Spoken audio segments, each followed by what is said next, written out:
see this. Turn up the lights in here, baby. You know what I need. Want you to see everything. Want you to see all of the lights. All right, welcome back to CB Matt Sunrise. JFLAG will be celebrating another year of spectacular change-making work in service to Jamaica by its dynamic team on Saturday, December 10, since its launch 18 years ago. And Dane Lewis, JFLAG's executive director, is here to share with us some of their accomplishments for this year, which has been the organization's best performing year in their 18-year history. Good morning and welcome to CB Matt Sunrise. Good morning. All right, so 18 years, that's a long time. So tell us why it is that you decided to, develop this 18 years ago. Well, JFLAG started at a time when the LGBT community was seeing increased violence. At a time when what we really attributed to was a rise in some really homophobic lyrics in dancehall, as well contributed by the influence of the church, evangelical movement at the time.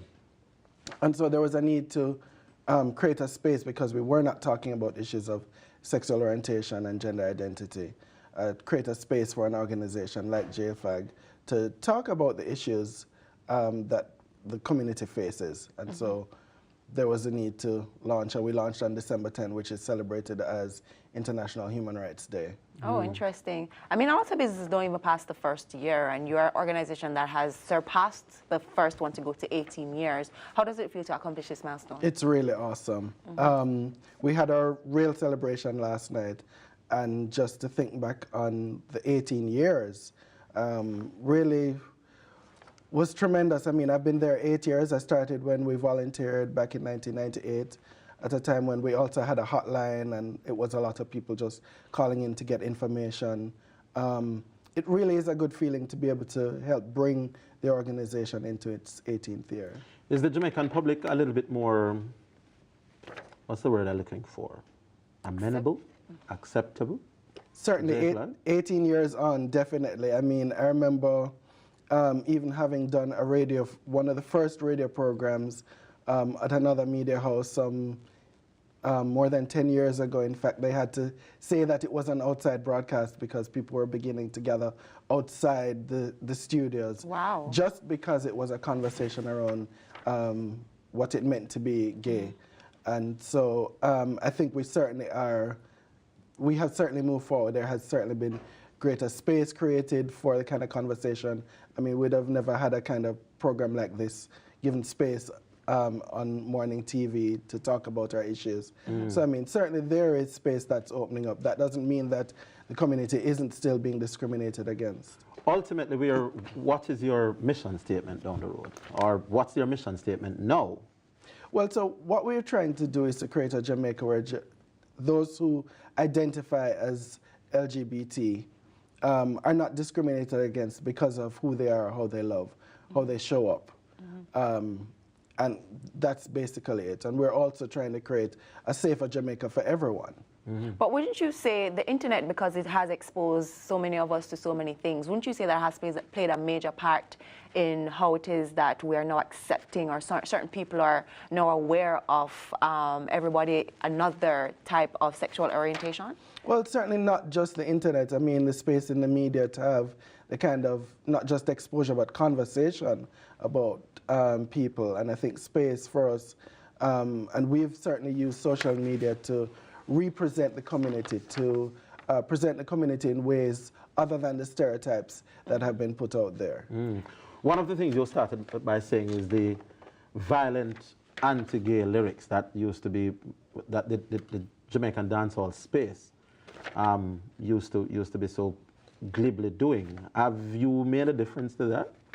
Well, I don't think that we as an organization necessarily. I think as a collective, there has been a recognition that those kinds of lyrics are not helpful, whether it's an impact on somebody's pocket or just on help shaping society. And the shaping society has really been our argument that certainly our musicians must recognize the role that they play in shaping society and create a more accepting space for everyone. Here's another one for you. Jamaica is predominantly a Christian society.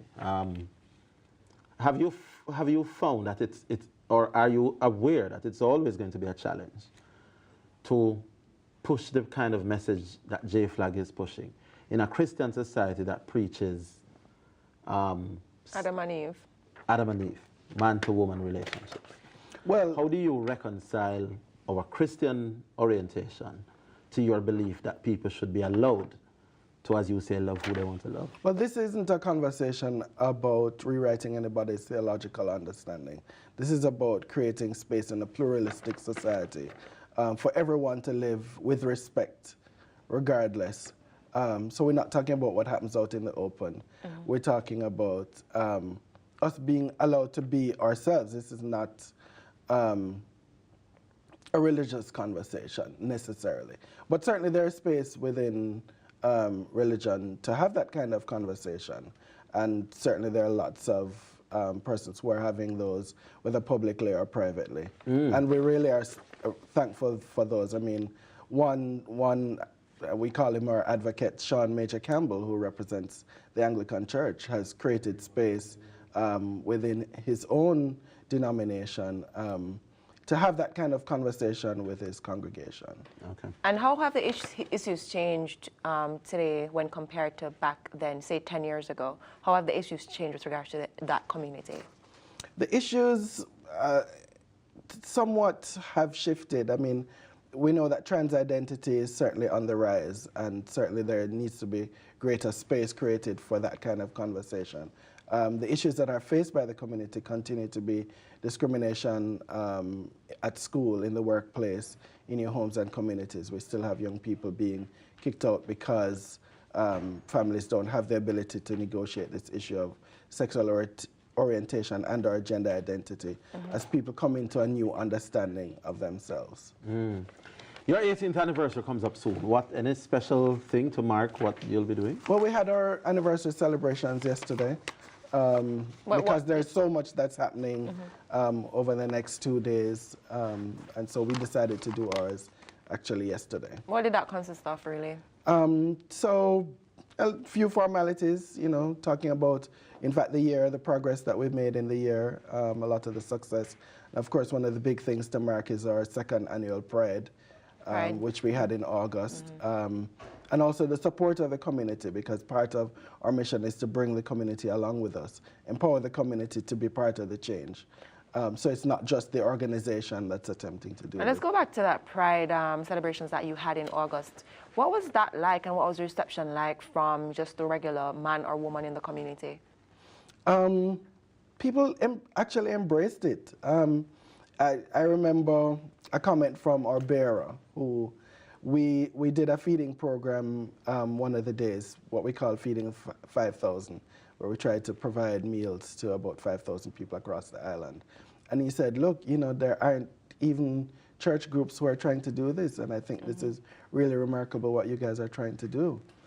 So I think the response even from wider society, and I mean, he's a bearer who we've used, you know, ordinary man on the street who is just trying to make a buck, you know. So I think those kinds of comments speak really loudly to the impression from the outside looking in. Pride for us is a space to create an opportunity for the community to come together in ways that we like to celebrate ourselves. So we have our open mic night, an opportunity for people to share. We had a big black tie event where people got an opportunity to dress up. And we started with a sports day, which for me was really phenomenal. We had the support of the University of the West Indies to have our sports day at the Bowl. I mean, that's How was your membership group? How many members do you have now? Well, how many members you started? we're not a membership organization. Oh, yeah, okay, we're not a membership organization. But I like to say that anyone who identifies as LGBT certainly would be considered a member if we did have membership. And how many people on an annual basis would you say you normally come to JFLAG for assistance and just come to support the whole cause? Well, to support the cause, I mean, that's a whole different number. When we look at our numbers this year in terms of our clientele, you know, we've seen over 800 clients, and that means ranging from a telephone call to, you know, people coming in for counseling, trying to access some service. But based off your statistics or what you might know, do you think that people are now coming forward more and owning to their sexuality and what it is that they believe in and saying, yes, I am gay, and being able to come to you and have that openly expressed? Yes, and certainly young people are more willing to come forward and identify.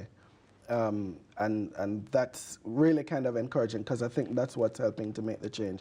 The fact that people are showing up and not being afraid to say who they are and how they identify, and say, well, I have a stake in society as well. All right. All right, well. All right, thank you so much, Mr. Lewis. All right, then, so we take a break. We have so much more CB Matt Sunrise when we come back, so don't go anywhere.